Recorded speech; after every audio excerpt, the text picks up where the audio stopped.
ಎಲ್ಲ SSLC FA1 ಎಕ್ಸಾಮ್ಗೋಸ್ಕರ preparation ಮಾಡ್ತಿರುವಂಥ ಎಲ್ಲ SSLC ವಿದ್ಯಾರ್ಥಿಗಳಿಗೆ ನಮ್ಮ ಒಂದು ಯೂಟ್ಯೂಬ್ ಚಾನಲ್ಗೆ ಸ್ವಾಗತ ಅಂತ ಹೇಳ್ತಾ, ಸೊ ತುಂಬ SSLC ವಿದ್ಯಾರ್ಥಿಗಳು ಕೇಳ್ತಾ ಇದ್ದಾರೆ. ಸೊ ಸೈನ್ಸ್ ವಿಜ್ಞಾನಕ್ಕೆ ಸಂಬಂಧಪಟ್ಟಿದಂತೆ FA1 ಕ್ವಶನ್ ಪೇಪರ್ನ ಅಪ್ಲೋಡ್ ಮಾಡಿ ವಿತ್ ಕೀ ಆನ್ಸರ್ನ ಕೂಡ ಡಿಸ್ಪ್ಲೇ ಮಾಡಿಬಿಟ್ಟು ತೋರಿಸ್ತಾ ಹೋಗಿ, ಹಾಗೆ ಎಕ್ಸ್ಪ್ಲೇನ್ ಕೂಡ ಮಾಡಿ ಅಂತ ಹೇಳ್ತಿದ್ರೆ.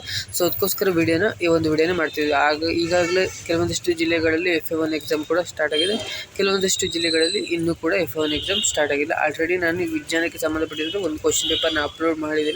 ಸೊ ಅದನ್ನು ನೋಡಿಲ್ಲ ಅಂದರೆ ನೋಡ್ಕೊಂಡು ಬನ್ನಿ. ಸೊ ವಿಡಿಯೋ ಲಿಂಕ್ನ ಡಿಸ್ಕ್ರಿಪ್ಷನ್ ಕೊಟ್ಟಿರ್ತಾರೆ, ಅಥವಾ ಚಾನಲ್ ಪೇಜಲ್ಲೂ ಇದೆ. ಸೊ ಚಾನಲಲ್ಲೇ ನೋಡ್ಕೋಬೋದಾಗುತ್ತೆ.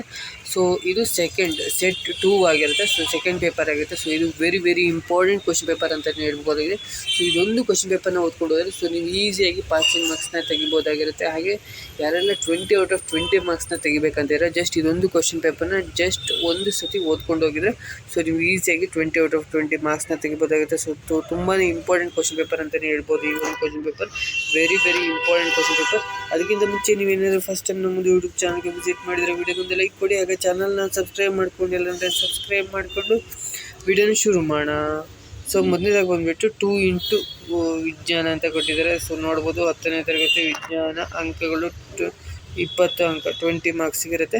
2 MCQ ಕ್ವಶನ್ಸ್ನ ಕೊಟ್ಟಿರ್ತಾರೆ. So MCQ ಕ್ವಶನ್ಸ್ಗೆ ಆನ್ಸರ್ನ ಬರೀಬೇಕಾಗುತ್ತೆ. ಮೊದಲೇ ಕ್ವಶನ್ ನೋಡಿದರೆ, ನೀರಿನ ವಿದ್ಯುತ್ ವಿಭಜನೆಯ ಕ್ರಿಯೆಯಲ್ಲಿ ಕ್ಯಾಥೋಡ್ನಲ್ಲಿ ಬಿಡುಗಡೆಯಾಗುವ ಅನಿಲ ಯಾವುದು ಅಂತ ಕೇಳಿದರೆ, ಸೊ ಇದಕ್ಕೆ ಬಿ ಆಪ್ಷನ್ ಕರೆಕ್ಟ್ ಆಗುತ್ತೆ, ಹೈಡ್ರೋಜನ್ ಅನ್ನೋದು ಕರೆಕ್ಟ್ ಆಗುತ್ತೆ. ಲಾಸ್ಟಿಗೆ ನಾನು ಆನ್ಸರ್ ಎಲ್ಲದಕ್ಕೂ ತೋರಿಸ್ತೀನಿ, ನಿಮೀಗ ಜಸ್ಟ್ ನೋಡ್ಕೊಳ್ತಾ ಹೋಗಿ, ಇಲ್ಲ ಅಥವಾ ಸ್ಕ್ರೀನ್ಶಾಟ್ನ ಇಟ್ಕೊಂಡಿರಿ ಅಥವಾ ವಿಡಿಯೋನ ಪಾಸ್ ಮಾಡಿ ಇಟ್ಕೊಂಡು ನೋಡ್ಕೊಳ್ತಾ ಬನ್ನಿ. ಸಸ್ಯಗಳಲ್ಲಿ ವಿಲೀನಗೊಳ್ಳಬಲ್ಲ ದ್ಯುತಿ ಸಂಶ್ಲೇಷಣೆಯ ಉತ್ಪನ್ನಗಳ ಸಾಗಾಣಿಕೆ ಏನಂತ ಕಾಣುತ್ತೆ, ವಸ್ತು ಸ್ಥಾನಾಂತರಣ ಅಂತ ಉಂಟಲ್ಲ, ಡಿ ಆಪ್ಷನ್ ಕರೆಕ್ಟ್ ಆಗುತ್ತೆ. ಸೊ ಇದಕ್ಕೆ ಸೊ ಕರೆಕ್ಟಾಗಿ ನೋಡ್ಕೊಳ್ಳಿ. ಇನ್ನು 2 ಮಾರ್ಕ್ಸಿಗೆ 1 ಮಾರ್ಕ್ಸಿನ ಕ್ವಶನ್ಸ್ ಇರುತ್ತೆ.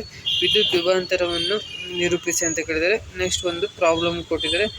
40 ರೋಧದ 5 ವೋಲ್ಟ್ ಬ್ಯಾಟ್ರಿ, ನೆಕ್ಸ್ಟ್ ಅಮೀಟರ್ ವಿದ್ಯುತ್ ದೀಪಗಳ ಸರಣಿ ಜೋಡಣೆ ತೋರಿಸುವ ವಿದ್ಯುತ್ ಮಂಡಲದ ಚಿತ್ರನ ಬಿಡಿಸಬೇಕಾಗಿರುತ್ತೆ.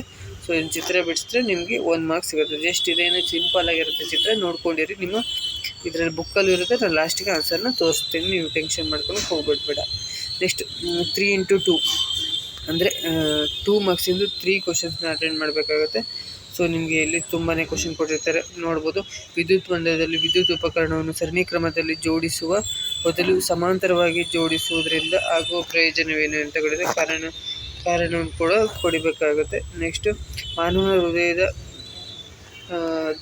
ದಪ್ಪ ಬತ್ತಿಯ ಹೊಂದಿವೆ, ಇದನ್ನು ಏನಂತ ಅದನ್ನು ಕಾರಣ ಕೊಡಬೇಕಾಗುತ್ತೆ. ಸೊ ಇದಕ್ಕೆ ನೆಕ್ಸ್ಟ್ ಸ್ತನಿಗಳು ಮತ್ತು ಪಕ್ಷಿಗಳಲ್ಲಿ ಆಕ್ಸಿಜನ್ ಯುಕ್ತ ಮತ್ತು ಆಕ್ಸಿಜನ್ ರಿಕ್ತ ರಕ್ತವನ್ನು ಪ್ರತ್ಯೇಕಿಸುವುದು ಅವಶ್ಯಕ ಏಕೆ ಅಂತ ಕಾರಣ ಕೊಡಬೇಕಾಗುತ್ತೆ. ನೆಕ್ಸ್ಟ್ ನೀರಿನ ವಿದ್ಯುತ್ ವಿಭಜನೆಯನ್ನು ಉಪಯೋಗಿಸುವ ಉಪಕರಣದ ಚಿತ್ರವನ್ನು ಬರೆಯಿರಿ, ಕೆಳಗಿನ ಭಾಗಗಳನ್ನು ಗುರುತಿಸಿ ಅನ್ನೋದು.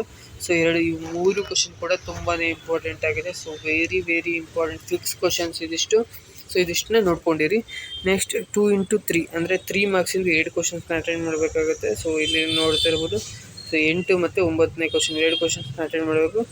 ಸೊ ನೀವೇನಿಲ್ಲ, ಕಬ್ಬಿಣದ ಮೊಳೆಯನ್ನು ತಾಮ್ರದ ಸಲ್ಫೇಟ್ ದ್ರಾವಣದಲ್ಲಿ ಮುಳುಗಿಸಿದಾಗ ಜರುಗುವ ರಾಸಾಯನಿಕ ಕ್ರಿಯೆ ವಿಧ ಯಾವುದು ಮತ್ತು ಏಕೆ? ಈ ರಾಸಾಯನಿಕ ಕ್ರಿಯೆಗೆ ಸರಿದೂಗಿಸುವ ರಾಸಾಯನಿಕ ಸಮೀಕರಣವನ್ನು ಬರೆಯಿರಿ ಅಂತ ಕೇಳಿದ್ರೆ, ಸೊ ಇದಕ್ಕೆ ಆನ್ಸರ್ನ ಲಾಸ್ಟಿಗೆ ತೋರಿಸ್ತೀನಿ, ನೀವು ಟೆನ್ಷನ್ ಮಾಡ್ಕೊಂಡು ಬೇಡ.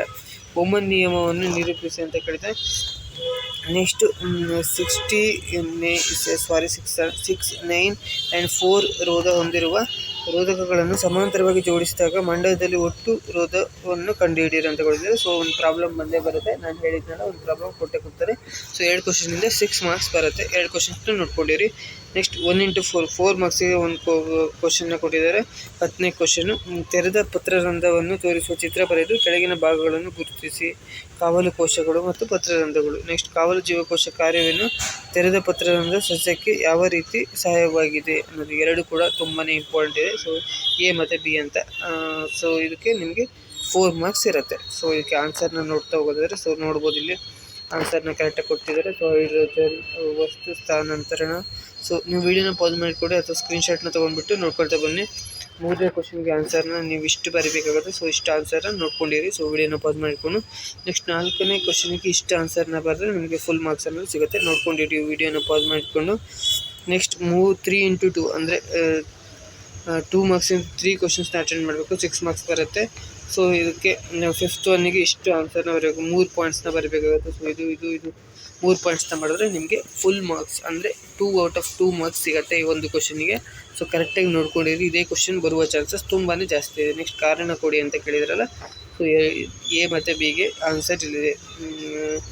ಎ ಮತ್ತು ಬಿಗೆ ಆನ್ಸರ್ನ ನೋಡ್ಕೋಬೋದಾಗಿರುತ್ತೆ. ಸೊ ಇಷ್ಟು ಬರೆದ್ರೆ ನಿಮಗೆ 2 ಮಾರ್ಕ್ಸ್, ಜಸ್ಟ್ 2 ಲೈನ್ಸ್ ಬರೆದ್ರೆ 2 ಲೈನ್ಸ್ ಬರೆದ್ರೆ ನಿಮಗೆ 2 ಮಾರ್ಕ್ಸ್ ಅನ್ನೋದು ಸಿಗುತ್ತೆ.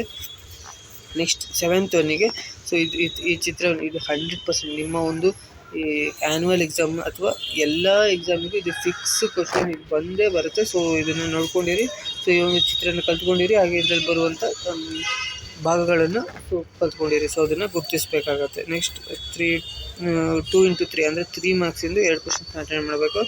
ನೋಡ್ಬೋದು 8th ಒನ್ನಿಗೆ ಇಷ್ಟು ಆನ್ಸರ್ನ ಬರೆದ್ರೆ ನಿಮಗೆ ಫುಲ್ ಮಾರ್ಕ್ಸ್ ಅಂದರೆ ಸಿಗುತ್ತೆ.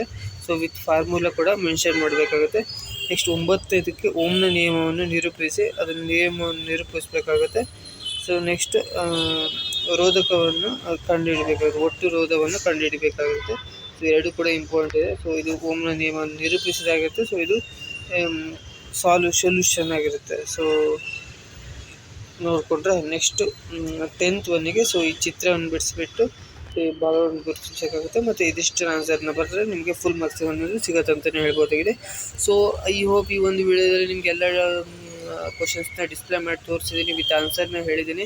ಸೊ ಐ ಹೋಪ್ ಈ ಒಂದು ವಿಡಿಯೋ ಹೆಲ್ಪ್ ಆಗಿದೆ ಅಂತ ಅಂದ್ಕೊಂಡಿದ್ದೀನಿ. ಸೊ ಇದೊಂದು ಕ್ವಶನ್ ಪೇಪರ್ನ ನೋಡ್ಕೊಂಡು ಹೋಗಿ ವಿಜ್ಞಾನ ಎಕ್ಸಾಮ್ಗೆ, FA1 ಎಕ್ಸಾಮ್ಗೆ ಅಂತ ಹೇಳ್ತಾ ವಿಡಿಯೋನ ಏನು ಮಾಡ್ತಿದ್ದೀನಿ. ನೆಕ್ಸ್ಟ್ ವಿಡಿಯೋದಲ್ಲಿ ಸಿಗ್ತೀನಿ. Thank you for watching. ಎಲ್ಲ SSLC ವಿದ್ಯಾರ್ಥಿಗಳಿಗೆ ನೆಕ್ಸ್ಟ್ ಬರುವಂಥ ಎಲ್ಲ ಅಪ್ಡೇಟ್ನ ಕೊಡ್ತಿರ್ತೀನಿ ಅಂತ ಹೇಳ್ತಾ ವಿಡಿಯೋನ ಎಂಡ್ ಮಾಡ್ತೀನಿ. Thank you for watching.